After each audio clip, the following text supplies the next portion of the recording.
اللہ سے ہدایت مانگ رہے ہیں آپ، برادران اسلام ہدایت لی جا رہی، اس کا مطلب یہ ہے کہ اللہ ہدایت دینے والے، وہ عادی برحق ہے، آپ اس سے ہدایت مانگ رہے، پھر آپ وہ نعمتیں مانگ رہے، تو اللہ کی نعمت کو بہت آپ نے چرچا کرنا اس دور میں، یہ اللہ کی نعمت ہے۔ اسلام کی نشات ثانیہ میں غالب اسلام اللہ کی نعمت ہے۔ جس طریقے سے برادران اسلام میں نے عرض کیا کہ سنت ہے حضور کی ایک سنت کو زندہ کرنا جو ہے وہ 70 شہیدوں کا ثواب ہے، تو برادران اسلام اخوانکم فی الدین بھی میرے نبی کی سنت ہے۔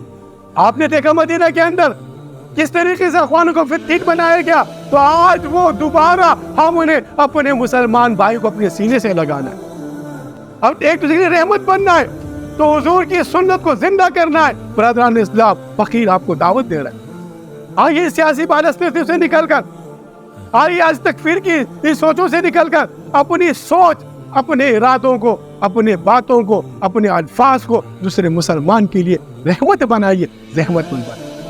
معاشرے میں اعتدال آئے گا، معاشرے مساوات آئے گا۔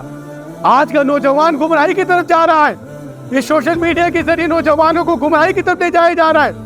آج کے نوجوانوں کو یورپی میڈیا، آج ہندوستان کا جو سوشل میڈیا ہے وہ مسلموں کو تکفیر میں لگا ہوا ہے۔ آج آپ دیکھیں ان کے سوشل میڈیا کو اٹھا کر وہی چھوٹی چھوٹی باتوں کو مسلمانوں کے، جس طرح میں نے اس سے پہلے عرض کی کہ ایک ہی مسجد میں ایک وقت پر 2 امامتیاں ہو رہے، ہندوستان کی سوشل میڈیا اس کو بول رہا ہے، یہ دیکھو مسلمانوں کا حالت۔ برادران اسلام، یہ دنیا گلوبل ویلیج ہے۔